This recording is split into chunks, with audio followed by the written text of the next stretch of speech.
Pleasant good night, everyone. We are waiting. We have persons who are coming in.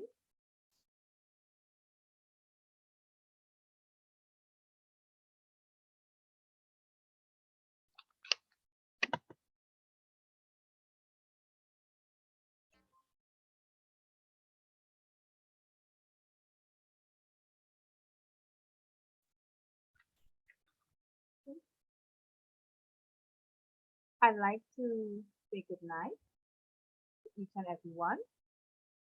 Welcome. It's the 20th of November, 2021, and my has the year flown by. I am Madixia Broomes, and tonight I'll be your host, and it's a pleasure to be your host tonight.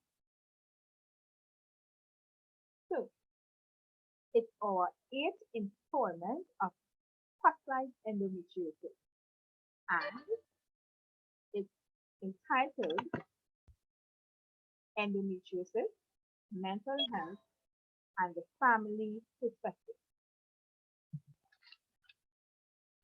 I thought I would just read a short quote to allow us to get in.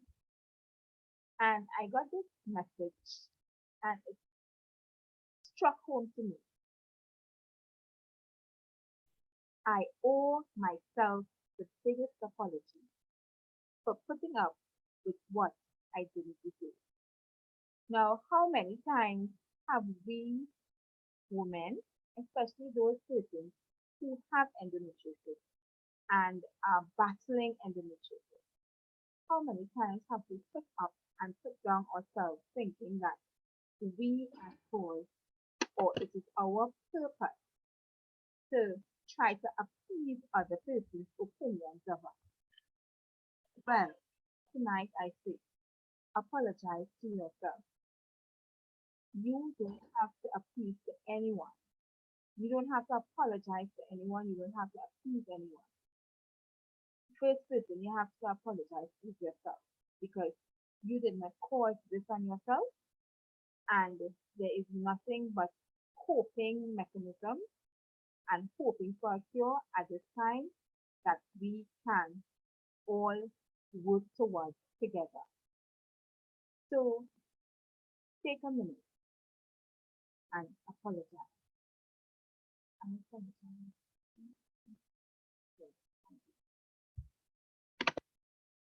So tonight will be no different. It is going to be exciting. It is going to feature quite a profound person with a wealth of knowledge, as well as persons who would have experienced the living with side of endometriosis, living with the person who has endometriosis, and they will be sharing from their experiences.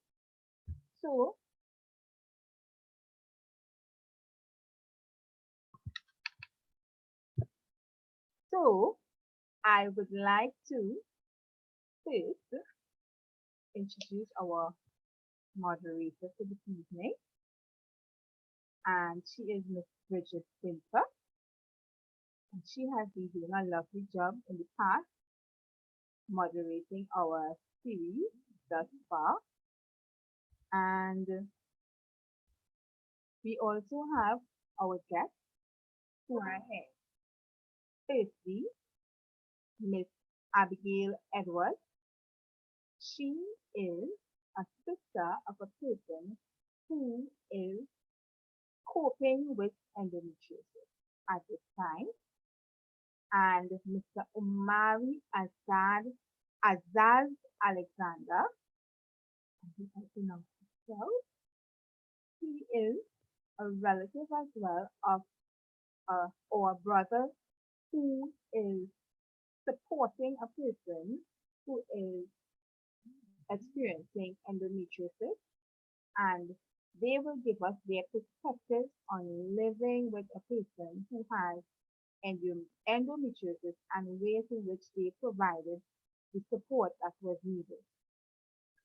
And our feature presenter this evening is Dr. Brent Pereira.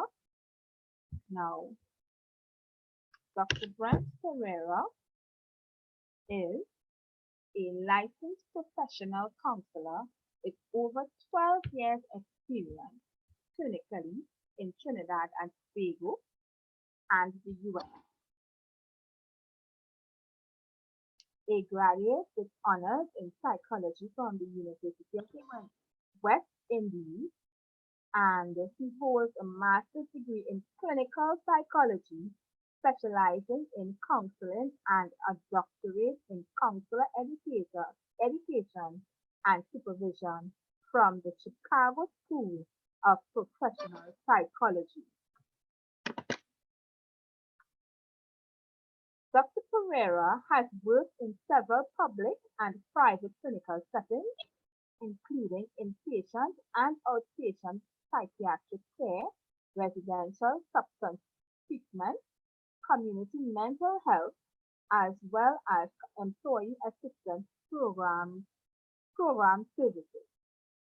He has a passion for helping people be their best version of themselves and has worked with diverse populations. These include young persons and adults experiencing difficulties with anxiety and depression, persons marginalized by issues such as substance abuse, incarceration, and mental abuse or mental illness, as well as organizations dealing with critical illness incidents, difficult employees, and job stress. So I think he's very well poised to answer any of our questions and to give us a wealth of knowledge to share with us different techniques that we will be able to use tonight. So without further ado, I'll hand you over to Miss Brigid Winter, who is tonight's moderator, and I hope that we are still.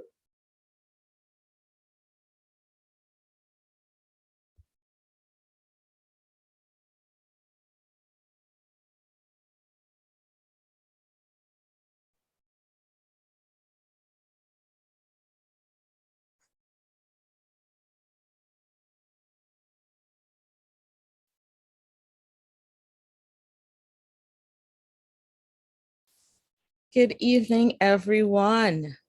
I just want to join with Madixia and welcome you to this evening's program. A special welcome to our presenters for this evening, Dr. Pereira, Ms. Abigail Edwards, and Mr. Omari-Azaz Alexander. We are really happy that all of you have joined us along with all our other guests.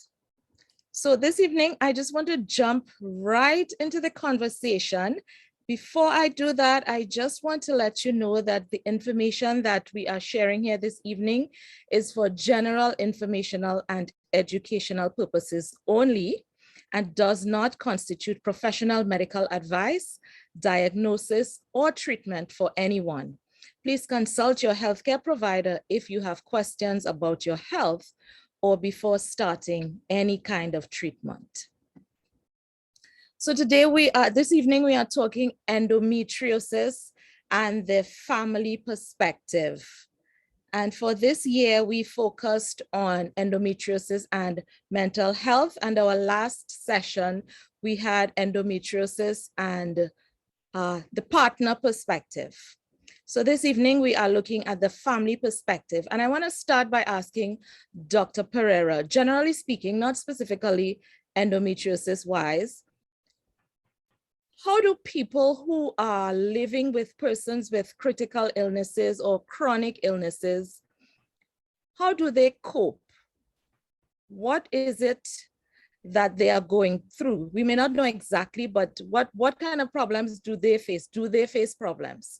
That's persons who are living with anyone who has a critical or a chronic illness. Mm-hmm.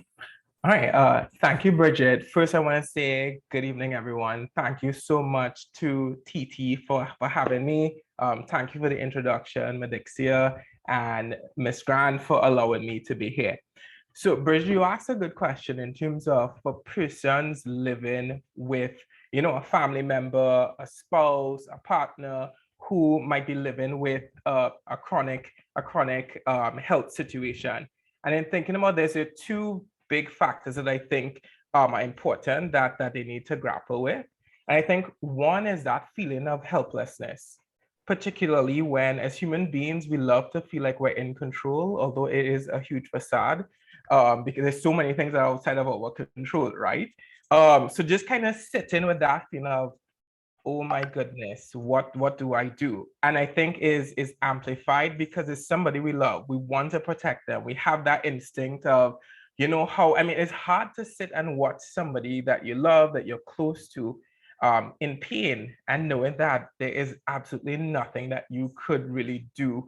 We wish that we could just absolve them of it all. So I think that feeling of helplessness is something that is a issue that each person would need to sit with, because that's within you.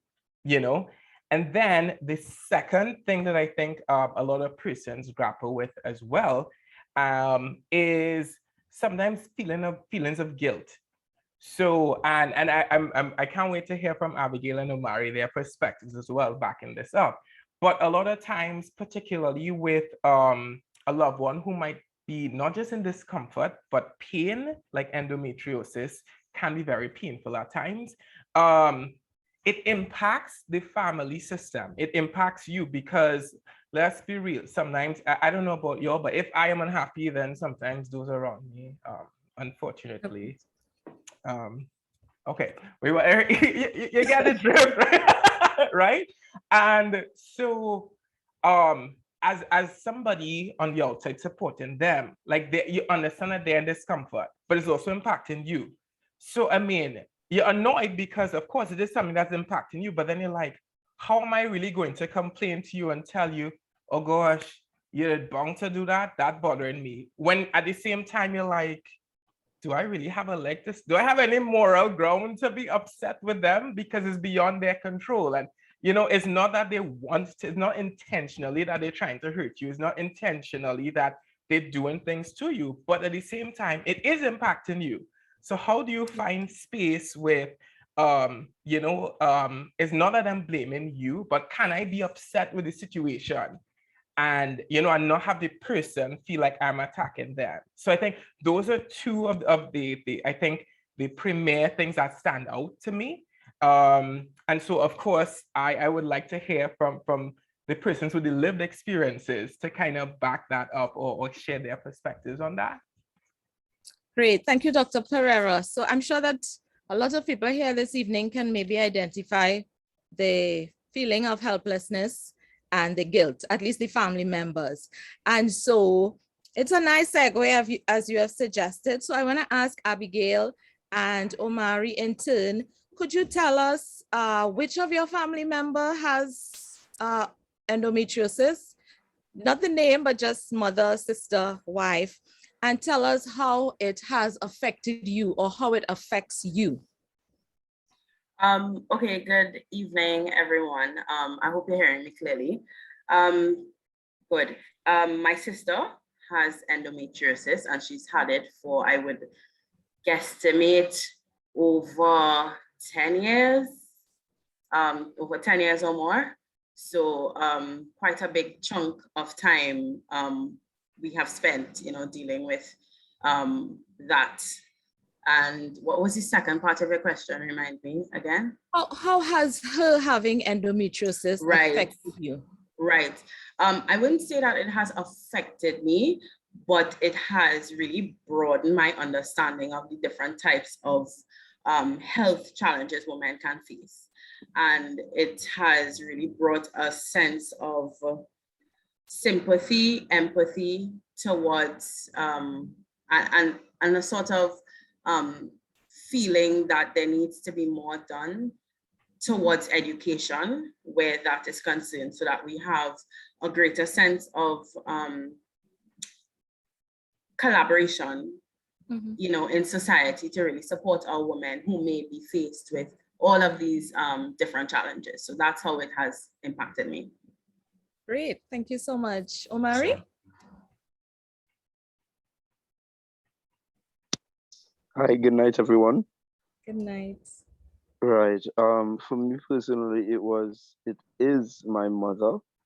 Um, Growing up, I believe she would have had it. She would have had endometriosis since I was born, or probably before that. I'm not too sure, but while I was growing up, it was something that I would have had to deal with because I lived with her alone. So for me personally, it wasn't that big of a problem, but it wasn't challenging or anything. But the I would see the pain, and it would make me really put my heart out for females on a whole as a young man. Um, Being in school at the time, I would have seen girls, they probably weren't aware that they would have had it, and I would have seen them with their period, and you'll see them experiencing a lot of pain, and I could have sympathized with it a little more than the average young man will, you know. So it was something for me to kind of open my eyes to how wide, or how painful a situation could be for a young woman to have to experience something like that. Um, and I also know about the polycystic ovaries. So some of them, they would tell you that they have it, and you would be able to understand sometimes that we don't know how much they have to go through, but the most you could do is give a helping hand, And for me, it was eye-opening. That's the most I could say.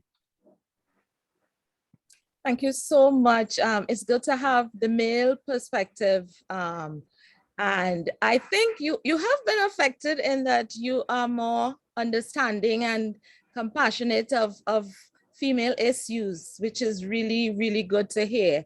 So I want to ask again, both of you, how do you comfort your family member when you see them? Because endometriosis is pain, right?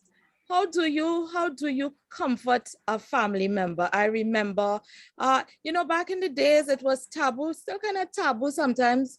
Men didn't go to the store and buy female products and stuff like that. But I remember a day that I was at home screaming down the tongue, and there was a knock on my door, and my brother came, and he just, guess he was a little embarrassed too. He just threw something at me, and it was painkillers and female products, and because he knows when the screaming starts, what the problem is.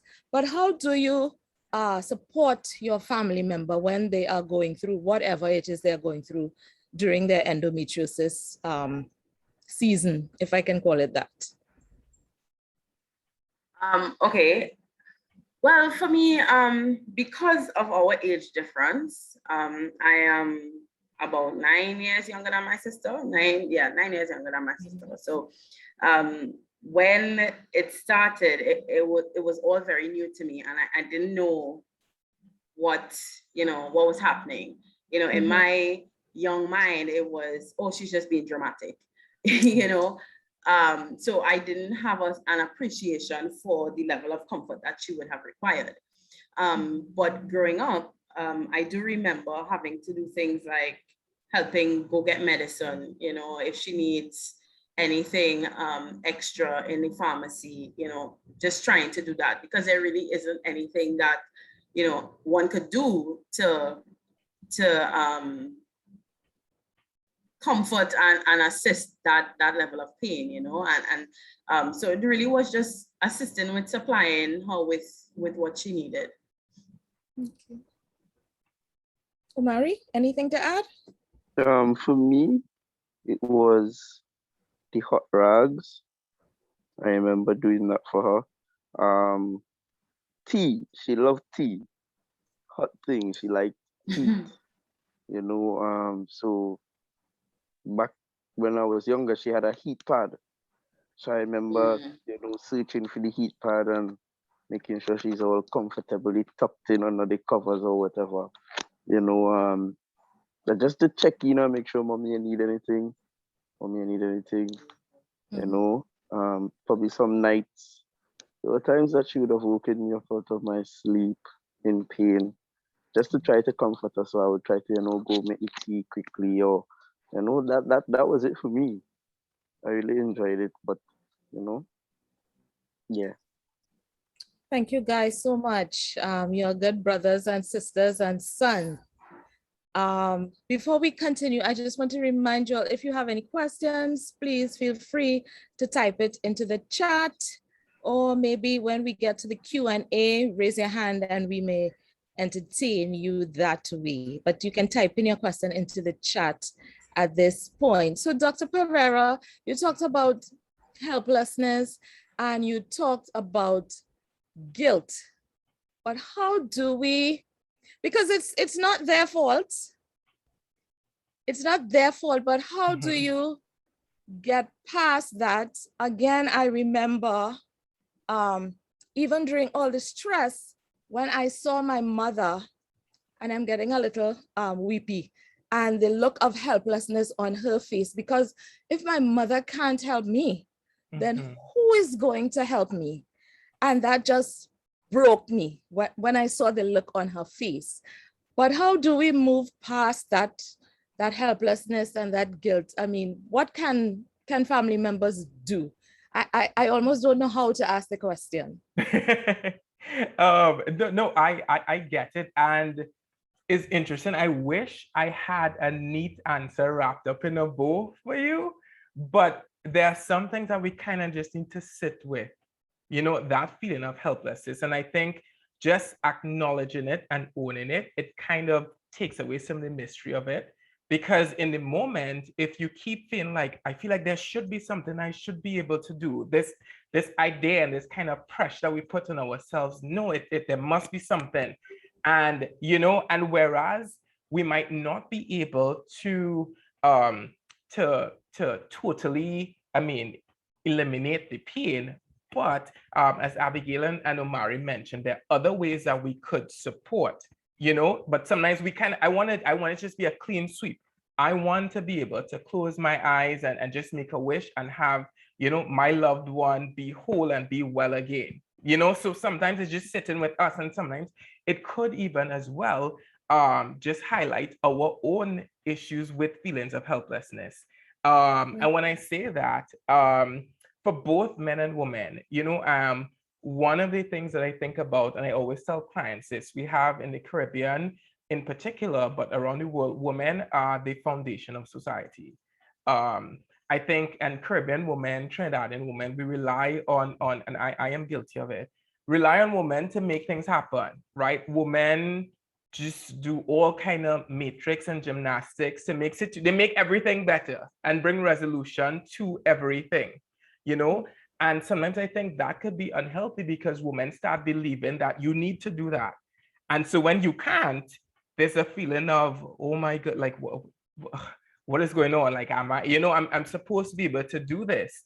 And I think that pressure is not fair to women. So I could imagine, Abigail or even other sisters or other cousins or other daughters of persons living with endometriosis feeling like, well, you know what, I'm supposed to be able to fix this, but how do you sit with, this is beyond my scope, And then men also have this idea of, here I am, the savior to the rescue, be it Prince Charming, be it, coming in on your white horse or on, okay, whatever the fairy tale images are, but here to save the day. And how do I feel as a man when my partner is in pain and, my daughter is in pain, and I feel like I brought my daughter into this role and yet I can't protect them, so those feelings of helplessness, like I indicated, it really is just something we need to sit with and even for us process the fact that there's nothing that I can do in terms of eliminating the pain, and that isn't on me. That isn't an indictment on me. It doesn't mean that I am less of a sister, less of a husband, less of a brother, less of a son, and as well, whereas I might not be able to take the entire pain away, I might be able to offer support. And Brigid, you were asking, how can you support your family member, your loved one living with endometriosis, and I think the helplessness comes to mind, might not be able to take the situation away, but I think what we can do, the most important question, I think, and for persons living with endometriosis, I would love to hear their perspectives on it. I think the best thing we could do is ask the person, how can I best support you at this time? Because a lot of times we run in thinking we want to, Brigid, like you mentioned, just kind of like, oh God, and throw the painkillers, kind of, and sometimes, and to be fair, that was his, sometimes as a male, that's kind of our, fix the problem, let me just throw things at it. But that might, no, there are times when that might be helpful. You might need painkillers, but sometimes you're like, no, I don't need anything. Maybe I just need somebody to sit down with me and just not make me feel bad about groaning and cussing. Just listen to me cuss and not, just say, yeah, Gil, it's hard, I know, and just sit with me in that moment. There might be other times I want tea, go and get tea, and so I think is important that we ask the person, how can I best support you at this time? And I think that's something we need to continuously ask, because what I needed last episode, this episode might be different, or I might be in a different mood. Last time I wanted tea, no, nah, weather too hot for this. I don't want tea right now. So it just kind of depends on what the individual wants. I think it's important to ask, how can I best support you? And I would encourage persons living with endometriosis as well, because I think as a people, we're not used to being asked what we need. So it might catch a person off guard. What do you mean what you need? But I want to encourage, the person living with endometriosis as well. Think about, what might I need from the person asking, and be honest and open. It might be, leave me alone. Just go in the next room, and being able to articulate what you need. And I think as loved ones, being able to hear, maybe the person might say, leave me alone, and not take that as, oh, look, I offered to help Shan, so she's getting on me, and offering she nothing again. So just having candid conversations and allowing people to express their needs and not take how they feel so personally. Great. That's a lot of good information. And no two situations are the same. And as you said, from one period to the next, totally different. And I agree, we need to start the conversations. I mean, back in the past, like I said, we didn't talk about this to our men folk. They just knew that something was happening. But things are opening up now, and we need to start having open conversations if we are not doing that already. I'm wondering, from Omari or Abigail, was there ever a time, and if you don't want to share, that's fine, I understand, when you got like fed up of oh gosh, they're sick again, I'm tired, because it happens, was there ever a time when that happened, and how did you get through it? Yes, to be quite honest, yes, because as I said before, in my very young mind, and in my immaturity, I didn't understand the gravity of what the disease was about. So I literally just thought that she was being dramatic. It was just, I often compared myself. I said, but I don't, I have a period too. So why is she behaving like this? And, why is it all of this antics and all this pain?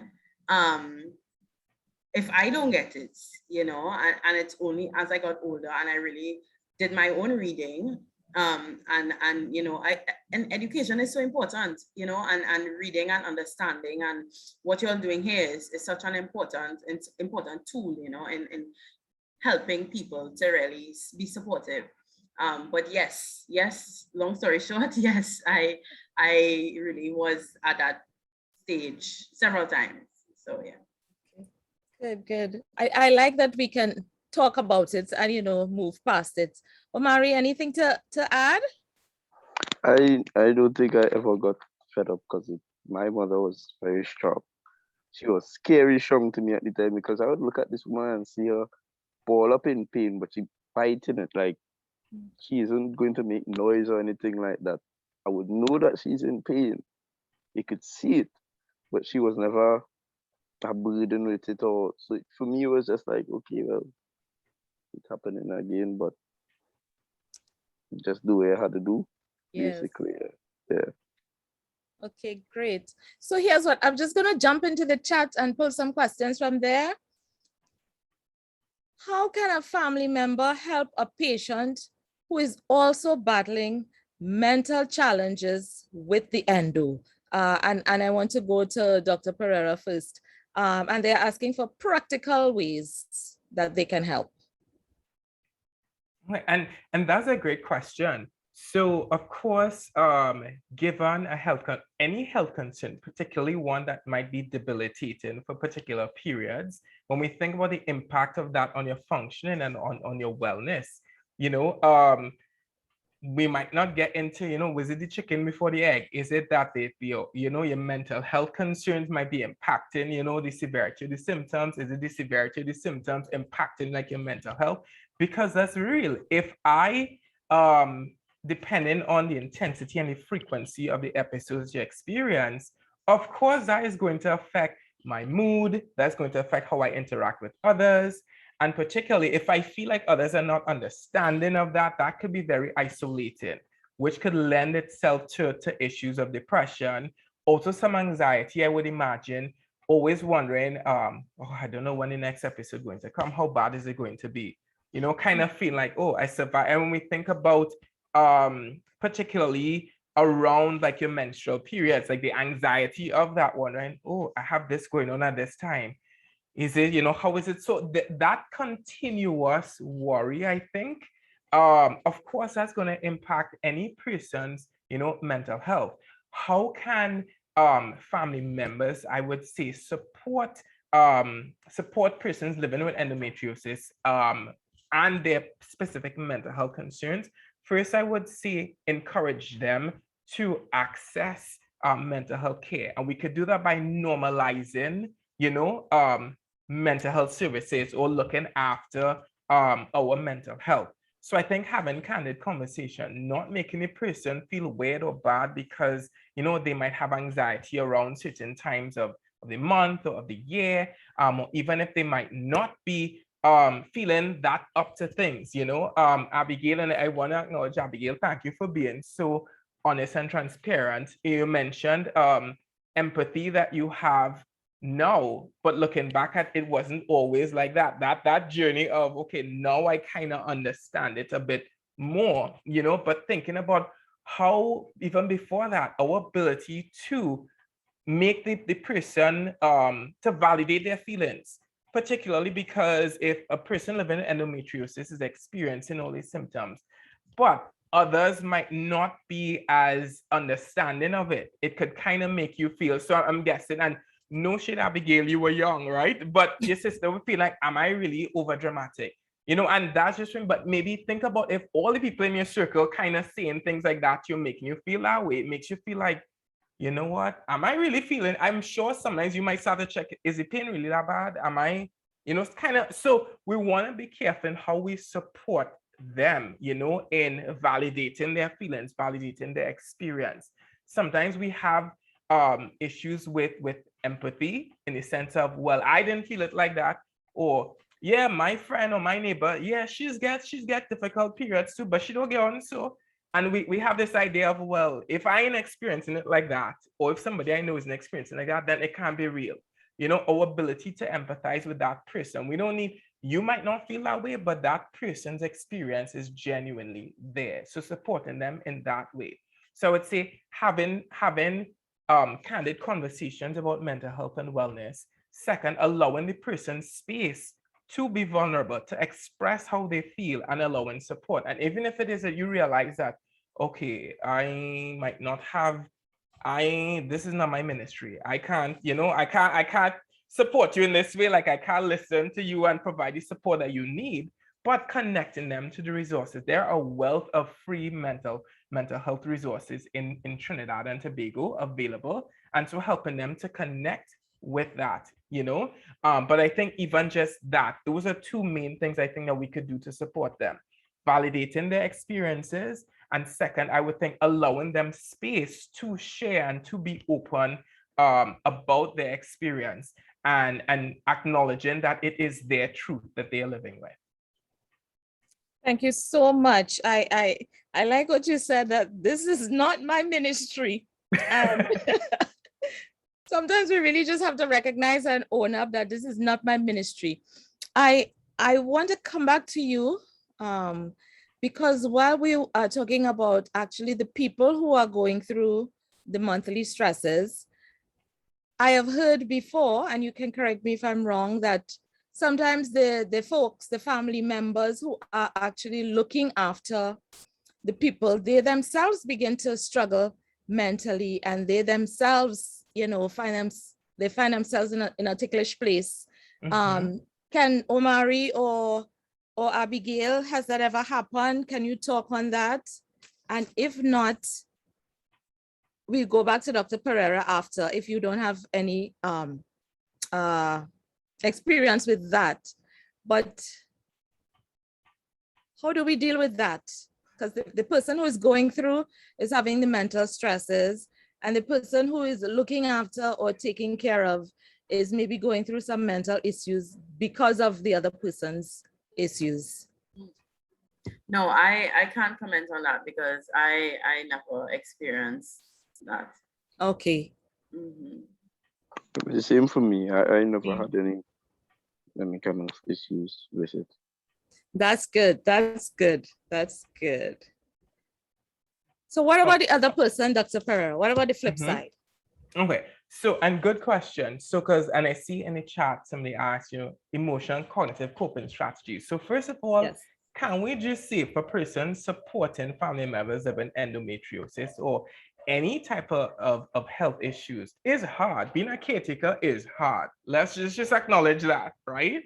And I think earlier I was mentioning part of the guilt, that might come along with it, and honestly, like Omari, hats off to your mom. That's kind of the Caribbean superwoman syndrome, though sometimes see where, you just see them, eating the pain, that it hurts. But sometimes, particularly as a mother, you're like, well, my child, I don't want them to worry about me, or Caribbean women think about everybody else. So I kind of want to make sure, no, all right. And you're grinding it because it's hurting so much, But in terms of the family members offering support, that guilt, like I was mentioning, let's be real, it does impact you, in a way. And you feel bad about saying that because it's almost like, well, the person can't help it, So even allowing us to have, you are allowed to feel, so like, let's be real. So let's say it's my, like a milestone birthday, right? And, my sibling is having an episode. And so one, they can't come to my birthday celebration. But second, maybe the other family members know nobody's studying me because, we kind of tending to that loved one. But it's my birthday. Why, like what? I'm let's be why am I so one day she can't hold it in, she can't go somewhere else for this one day. And now at the same time, now those feelings might be valid, but then you feel bad because you're like, well, she's not doing it on purpose. But those two sets of emotions could coexist. It could be really difficult for the person living with endometriosis, but that doesn't take away from the fact that, oh God, it's my birthday too. And I would have, and so allowing those two to coexist, and so that's why I'm saying that it does impact, the person providing support. And so how do you as well, and we think about support in terms of the impact in that way, but also just daily looking at somebody in pain is also very challenging. And knowing that, I can't really do anything, or even just being on call. Sometimes even the anxiety that the person living with endometriosis might experience, if I am caring for them, I am also in tune to, well, oh God, this time of the month is a hard time for her. So I already, maybe from the week before, I already start, kind of feeling knots in my stomach, knowing like, I wonder if this month going to be good or bad, how much time she going to call me to ask me to, not in a bad way, but just, we feel like I need to prepare myself mentally for that, maybe this month, even if it's just to sit down with them while she in the pain, you know, sit down while she grows, that could be hard as well. So how do I prepare for that? I think and it asks cognitive and even emotional strategy. I think even thinking about understanding as we process the fact that this person might not be doing it on purpose. I know it's a difficult situation for them. So sitting with that, but also allowing yourself to understand that I could also acknowledge that it's challenging for me. It's not as challenging. In no way am I saying that me supporting you is hard or extra hard, but it is also hard. You know, sometimes I tell people, if you hit me, if you cuff me, if it was an accident or whether it's on purpose, it still hurts. So the impact of the person, you know, even though they're not doing it on purpose, it's not malicious, you know, but it still impacts you and it might hurt you in some way. So you being able to understand that and understand that you're allowed to feel how you feel. Now, we don't blame the person for it, but sitting with that is one. I think even emotionally, what are your other outlets as well? Because when you sit with the person living with endometriosis in the middle of an episode, right? I can't look to you for support. I am that supportive space. I'm holding space for you.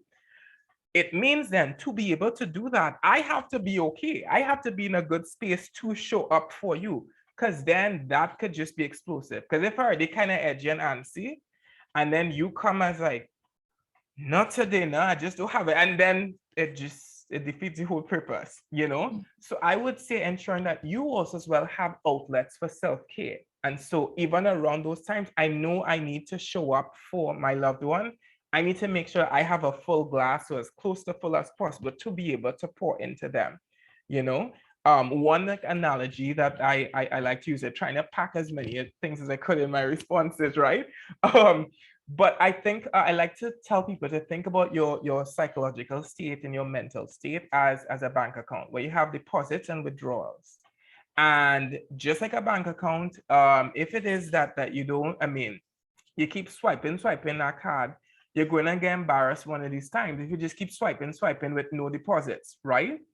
And it might be difficult to think about our loved one as being a withdrawal, but to show up for somebody emotionally, that takes something out of you.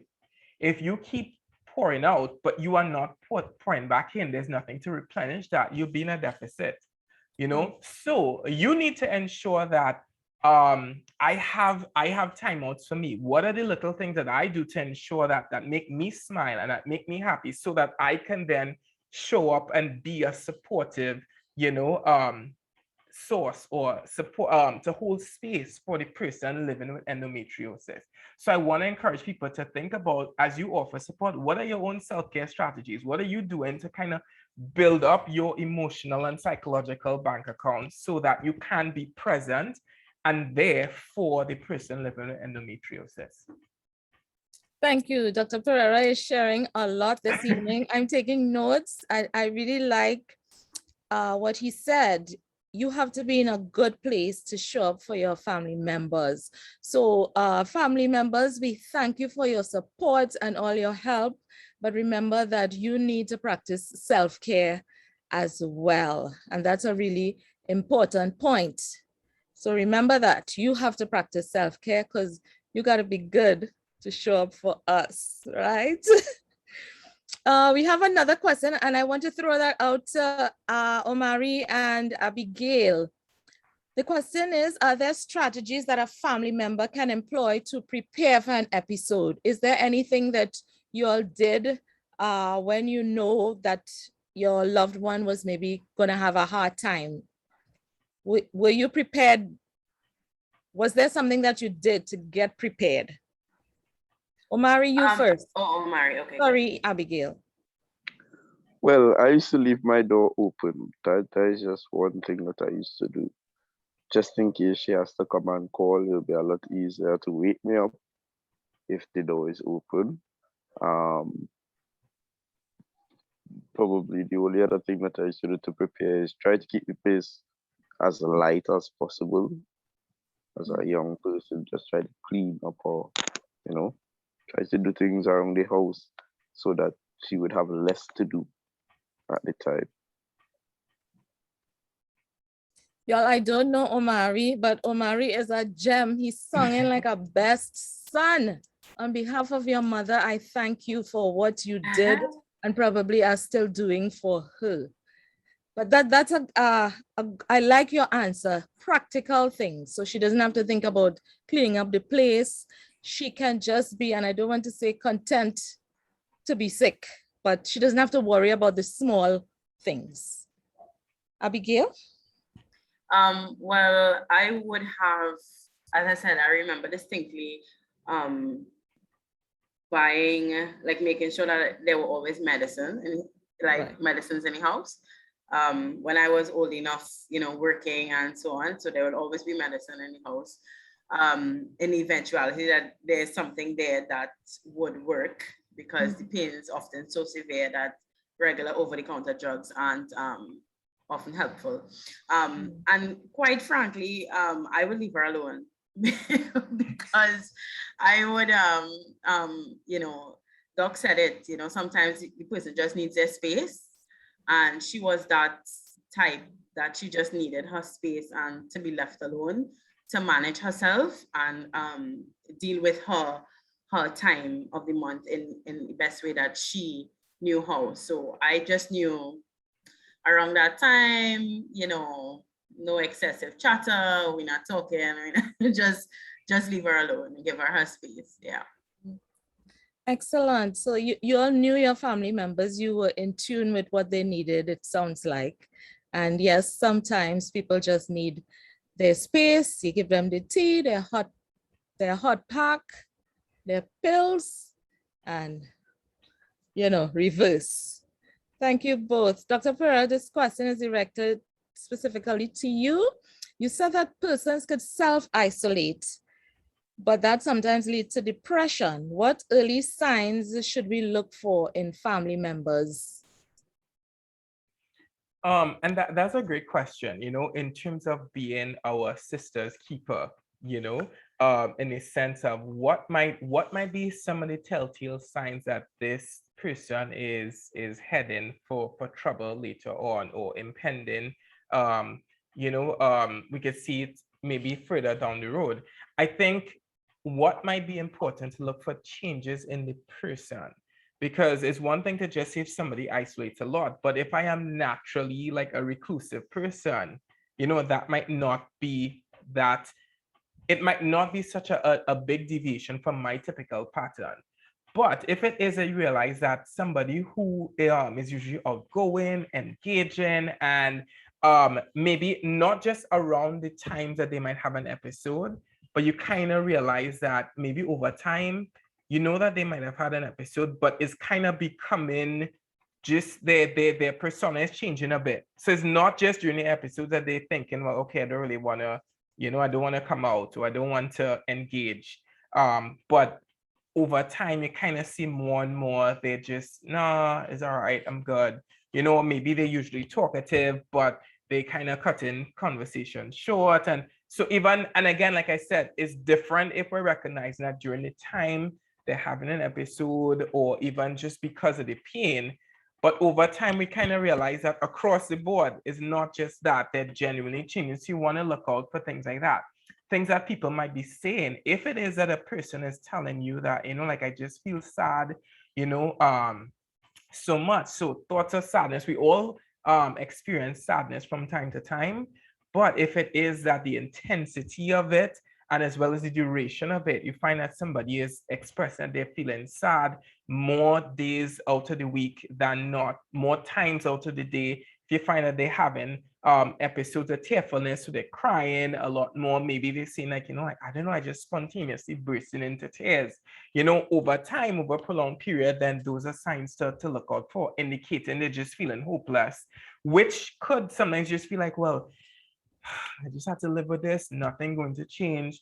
And they kind of start saying things like, well, I don't see what's the point anymore. Like those are some red flags, kind of, you know, that you think, okay, maybe I should, again, if you realize that I might not have the expertise or the skills to know what to ask, but say, can I connect you to, you know, to some of the resources, you know, ask them, you know, like, How would you feel about, talking to a counselor or talking to a professional about this, just a conversation?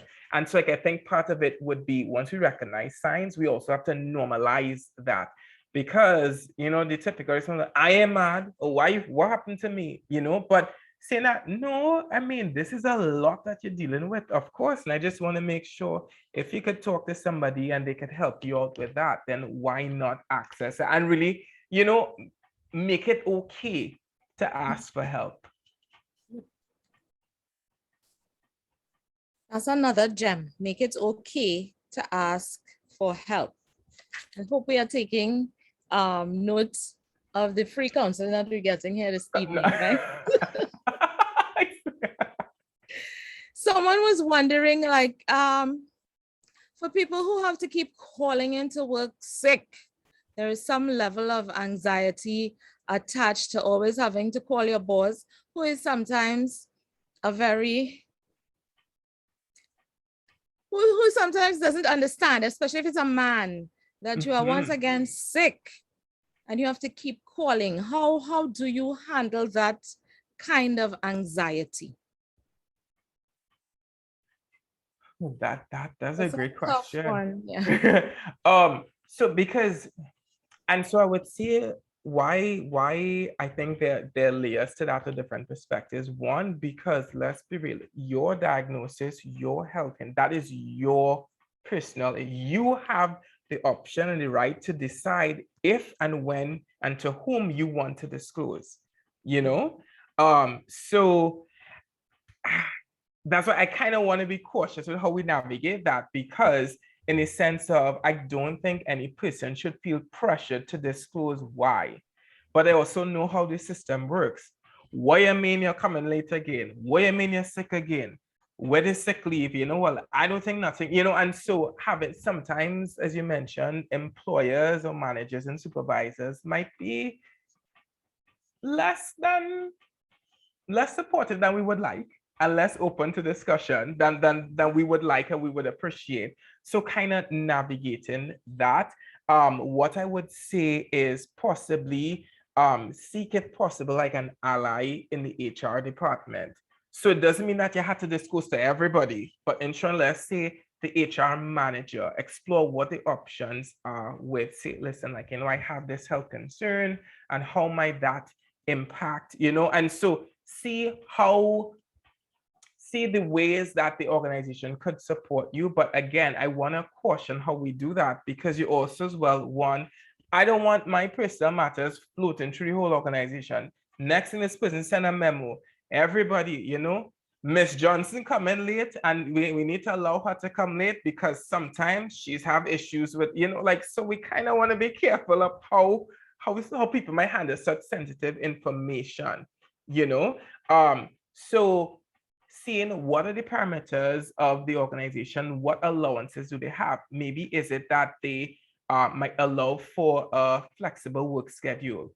So for me, even maybe if I work on projects, at certain times, if I say, hey, is it possible that I could work from home? Well, now we see that is possible a lot, right? All the things that they have coming in for, I could do it from home.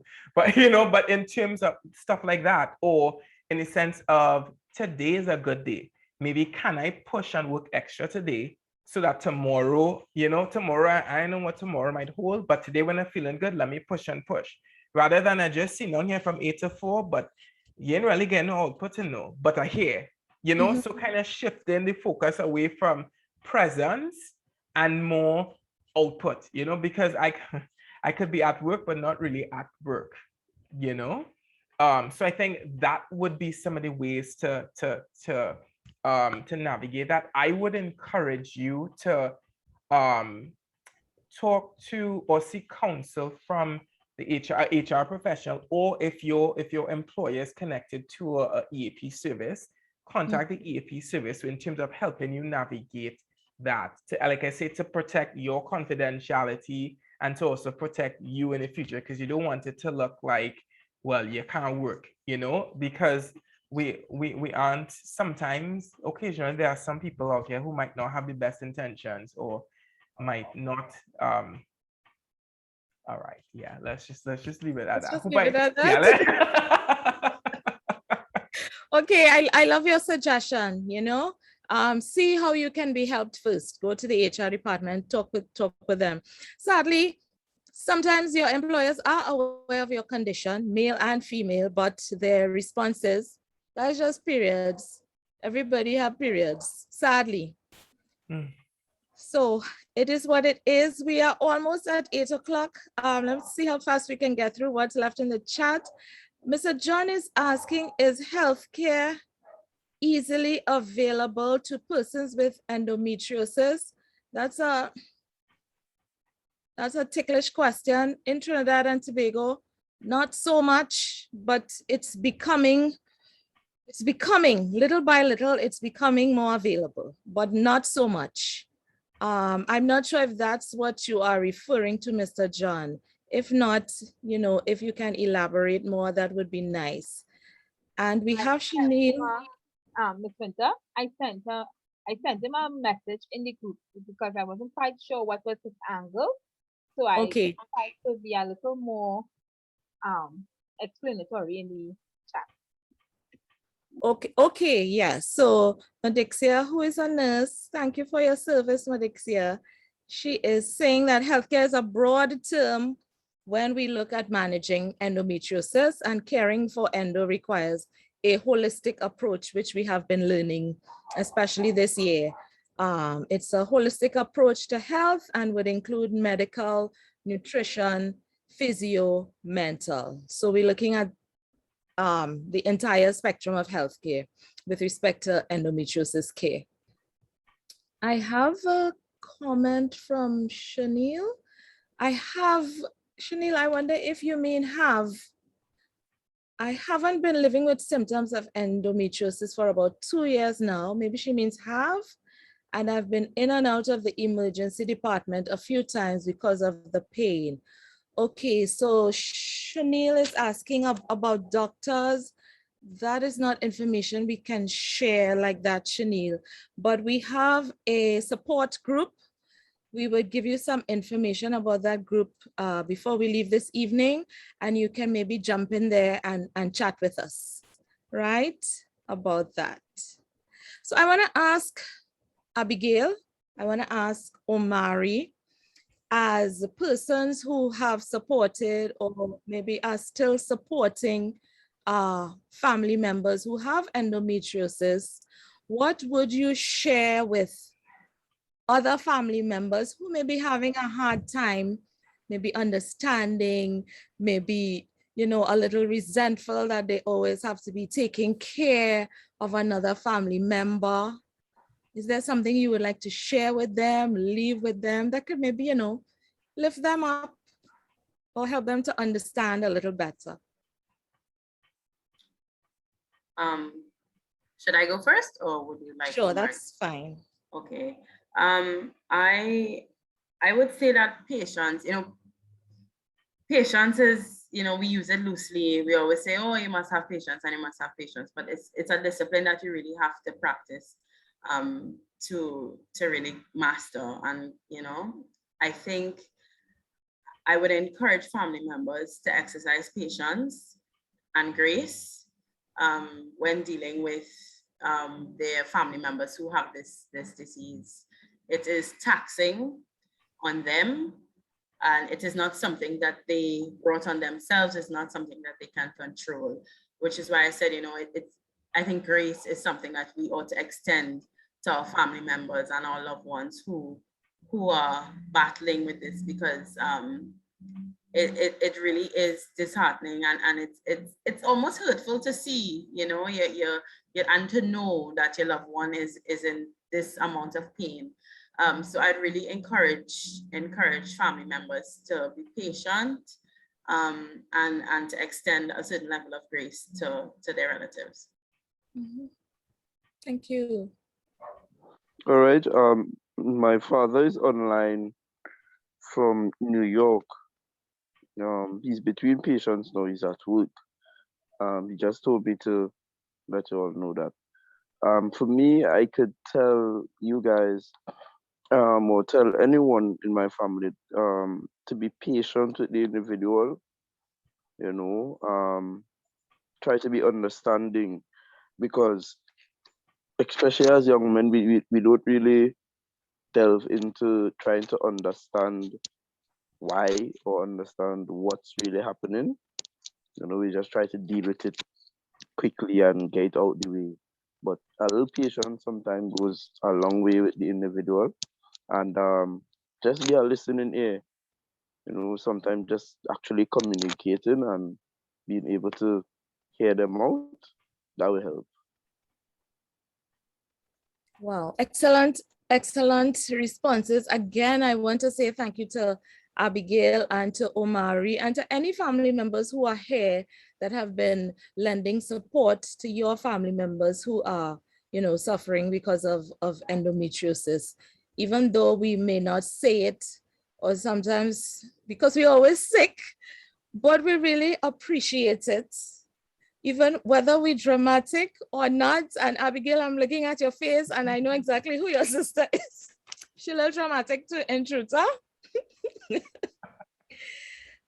So we really appreciate your support. And you know, thank you can never tell you exactly how we feel, but we really appreciate it. So thank you very much. Even if you don't hear it enough, we really want to say thank you to you.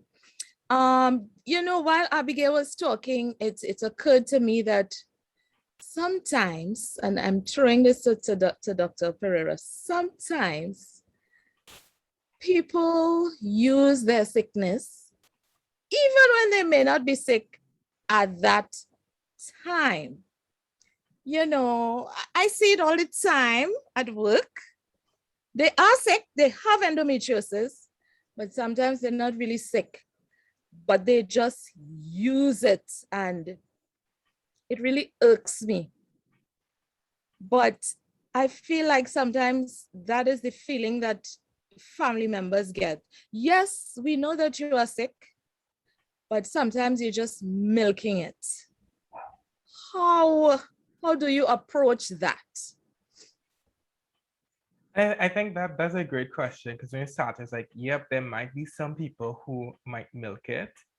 To be honest, I feel like if you choose to do that as a person with endometriosis, then that is between you and your higher power. But I feel like, for me, I feel like as a supportive person, I would prefer to err on the side of, you know what, let me do all that I can.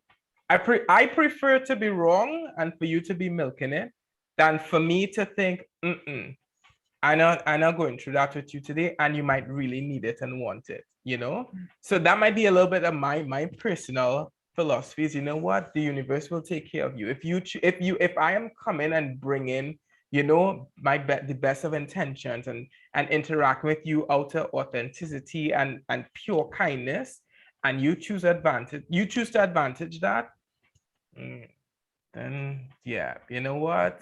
I'll let the universe deal with you.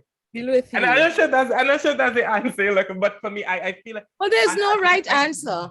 Yes, I do feel like it would be, yeah, I think it comes down to individual responsibility, and it would make me really sad to think that, you know, a person would milk it, you know. But I wouldn't want, I would prefer not to even think. I give people the benefit of the doubt, and I would encourage us to give them the benefit of the doubt for the real ones who really, you know, putting up like a good fight and genuinely appreciating it. Great answer. So many kind hearts in our conversation this evening. Listen, I want to acknowledge the presence of Dr. Kenneth Niles, who has been our presenter and supporter, and I want to put him on the spot. And if he wants to jump in and make any comments, this evening, Dr. Niles, we are talking about endometriosis and the family perspective. Do you want to jump in and make a comment? We're almost at the end. Please feel free to do so. Dr. Niles is like a happy pill. He's always happy. He's always encouraging us to be more than just endometriosis. We are more than just this. Yes, we are. Could I, for a few minutes, not put my camera on, if that's okay with you. Sure.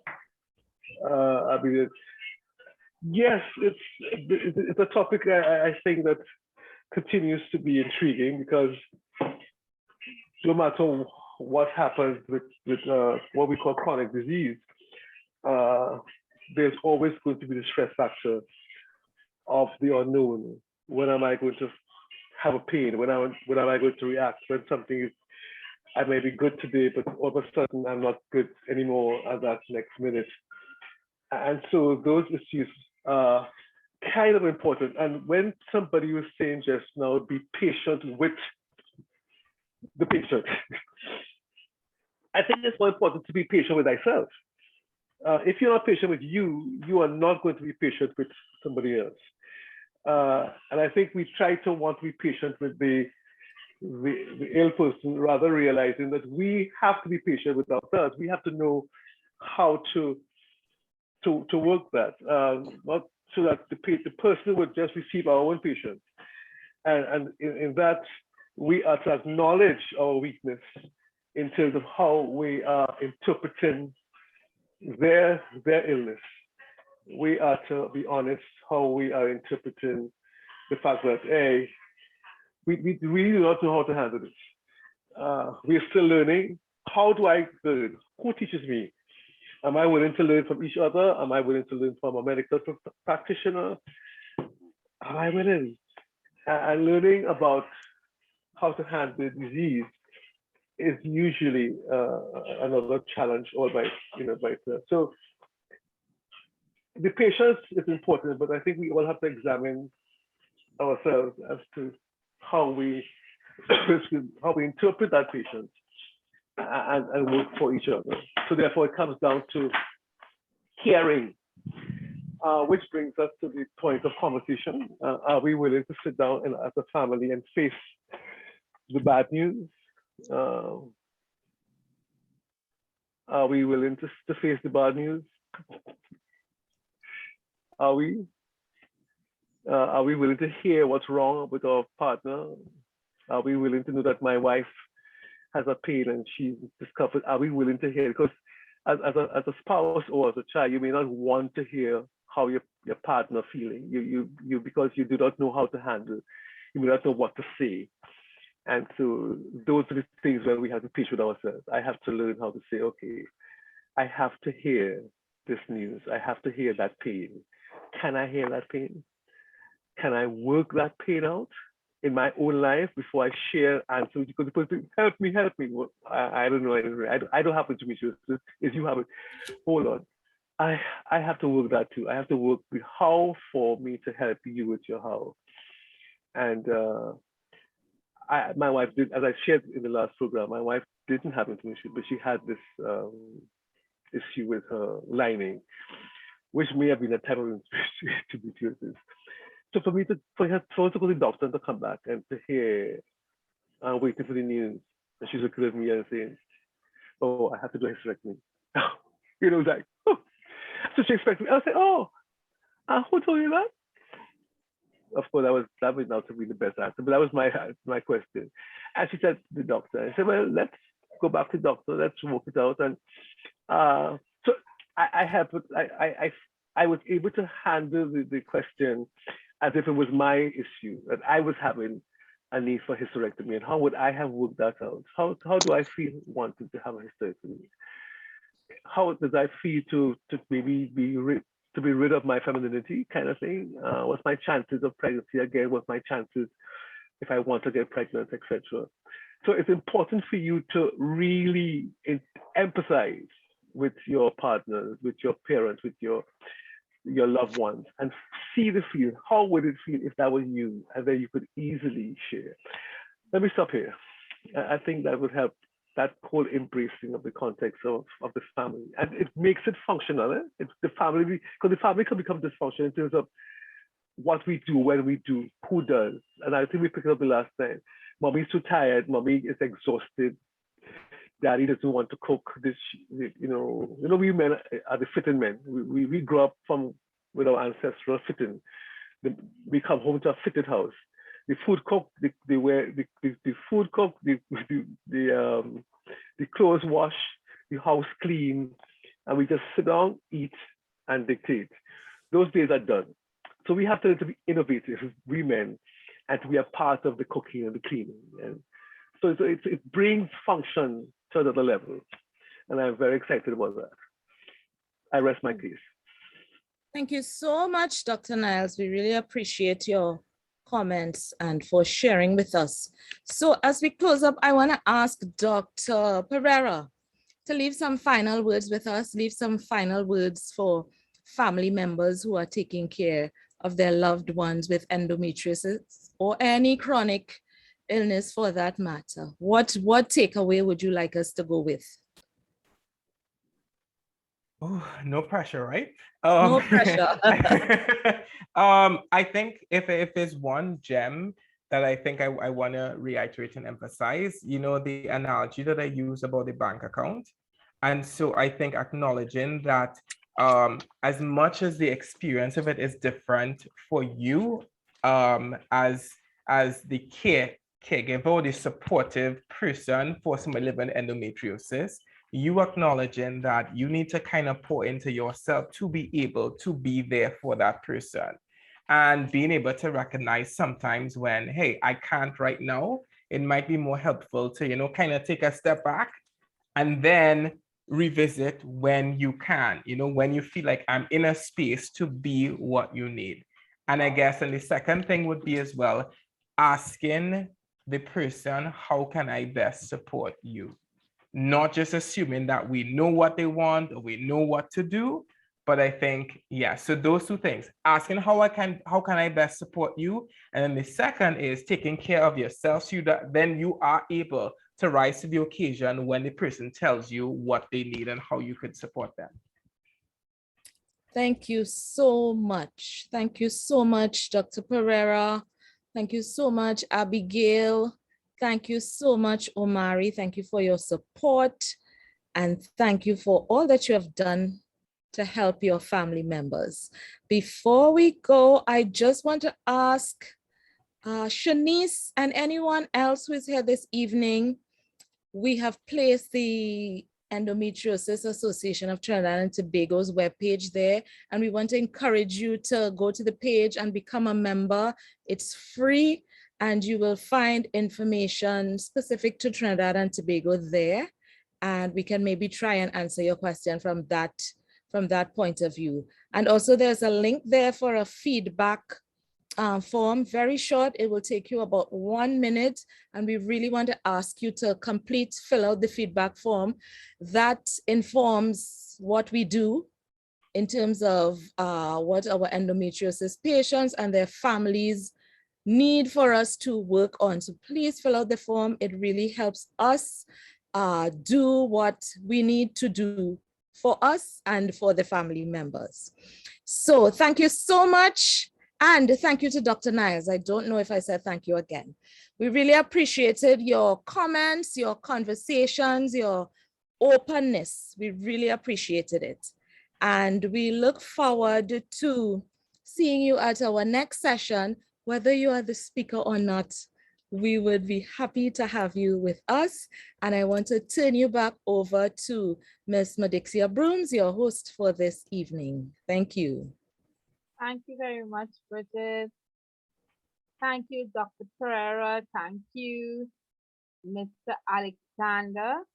And where the little sister, Miss Abigail, that's the name, Abigail Edwards.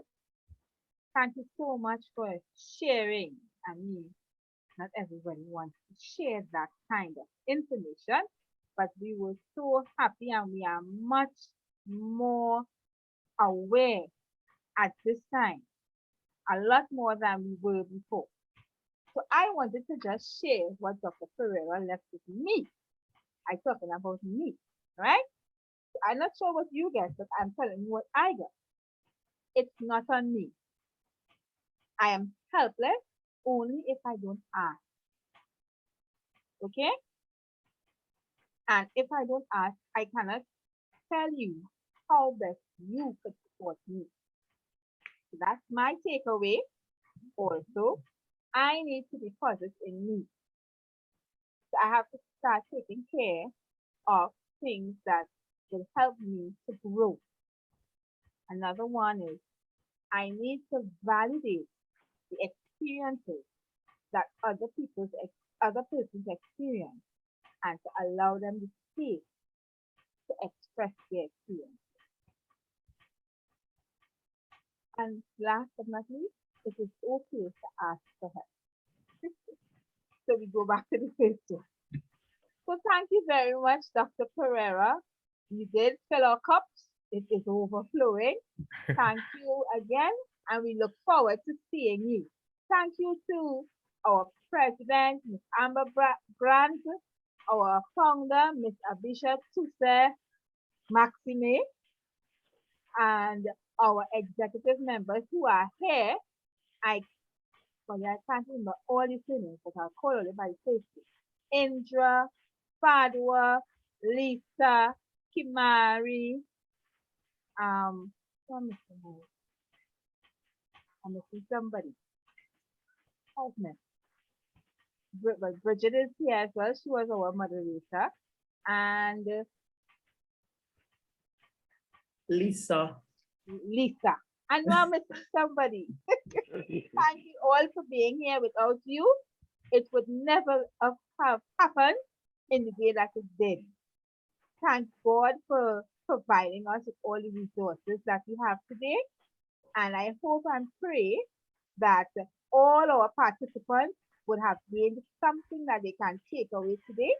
And we look forward to meeting with you yet another time. Do have a beautiful week. And remember, I owe myself the biggest apology for putting up with what I didn't do. So, have a good evening.